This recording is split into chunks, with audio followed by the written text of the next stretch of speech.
जिसकी जय हो रही है, यह है क्या? नहीं, सवाल पूछ रहा हूं। सब लोग इसकी जय करते हैं, यह है क्या? हां, ये भारत की जनता है, भारत की जनता है ना, जिसकी हम जय करते हैं। आपके माता पिता सब लोग,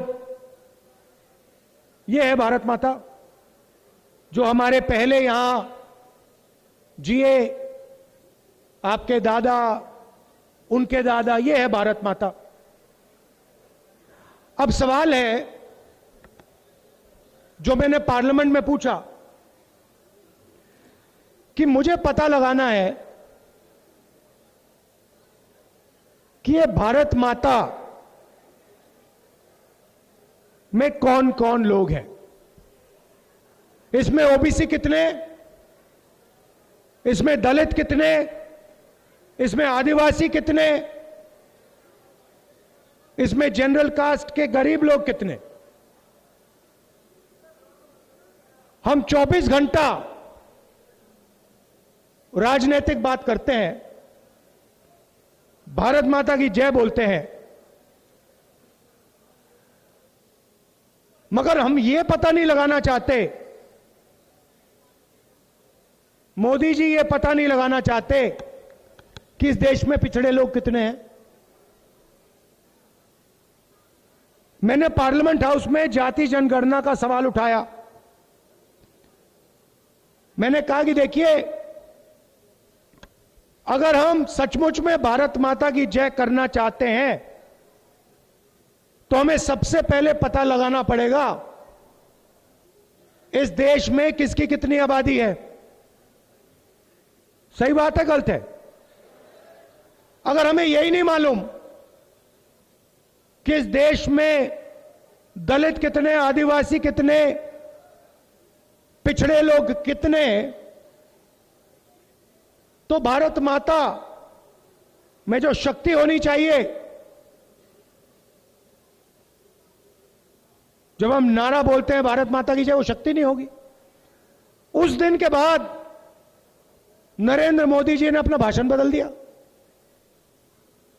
जैसे मैंने कहा कि भैया जाति जनगणना करनी है, नरेंद्र मोदी जी के सब भाषण बदल गए। आपको याद होगा, पहले नरेंद्र मोदी जी हर भाषण में कहते थे मैं ओबीसी हूं। याद है? याद है? हर भाषण में मैं ओबीसी, मैं ओबीसी। और जिस दिन मैंने कहा भैया, मैंने कहा नरेंद्र मोदी जी, पार्लियामेंट में कहा नरेंद्र मोदी जी एक काम करिए, आपने पूरी दुनिया को बता दिया आप ओबीसी हो, अब पता लगाते हैं हिंदुस्तान में ओबीसी कितने हैं। उस दिन के बाद नरेंद्र मोदी ने नया भाषण शुरू किया। कहते हैं भाइयों और बहनों, हिंदुस्तान में कोई जात नहीं है। अच्छा, हिंदुस्तान में भाइयों बहनों कोई जात नहीं है, सिर्फ गरीब है। अच्छा, तो पूरे हिंदुस्तान में कोई जात नहीं और आप ओबीसी के?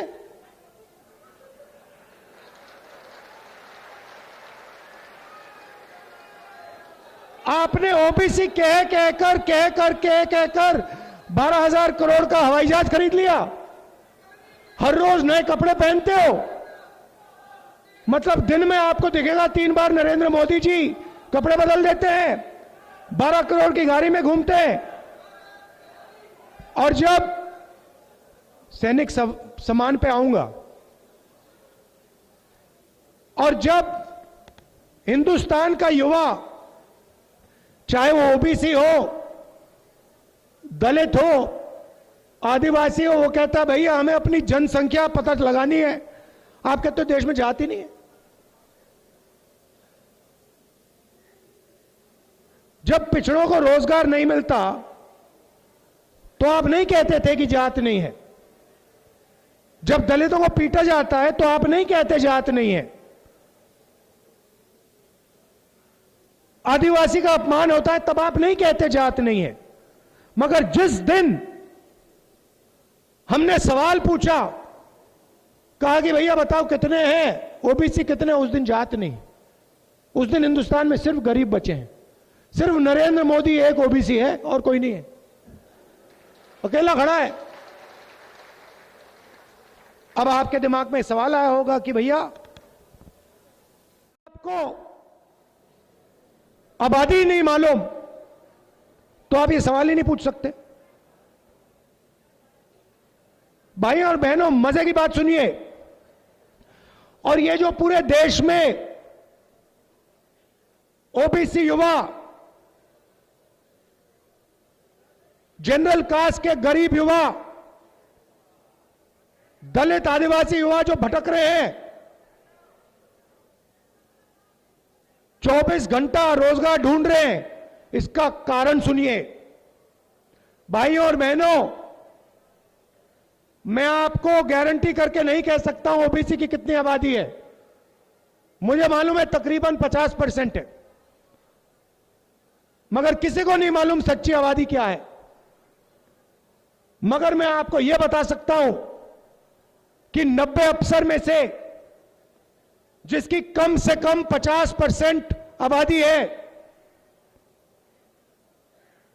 90 में से 3 अफसर पिछड़े वर्ग के हैं। समझिए, आपकी आबादी कम से कम 50%, 90 में से 3 ओबीसी, 90 में से 3 दलित और 90 में से 1 आदिवासी।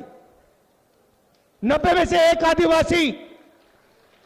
और ये कर क्या रहे हैं ये भी समझिए। ये मत सोचिए कि ये कभी कोई बड़े विभाग को लिए बैठे हैं, इनको कोने में बैठा रखा है। भाइयों और बहनों, अगर हिंदुस्तान की सरकार बजट में 100 रुपए का निर्णय लेती है तो पिछड़े लोग उसमें से 5 रुपए का निर्णय लेते हैं। 50% आबादी, बजट पे 5% कब्जा और 90 में से 3। इसलिए इस देश के लिए सबसे जरूरी काम जाति जनगणना। जिस दिन, ये भाइयों और बहनों, जिस दिन जाति जनगणना हो जाएगी उस दिन दूध का दूध, पानी का पानी हो जाएगा, साफ हो जाएगा पूरा। उस दिन ओबीसी सवाल पूछेगा कि भैया नरेंद्र मोदी जी ने 14 लाख करोड़ रुपए का कर्जा माफ किया है। 14 लाख करोड़ रुपए का कर्जा माफ किया है। हिंदुस्तान के सबसे बड़े अरबपतियों का।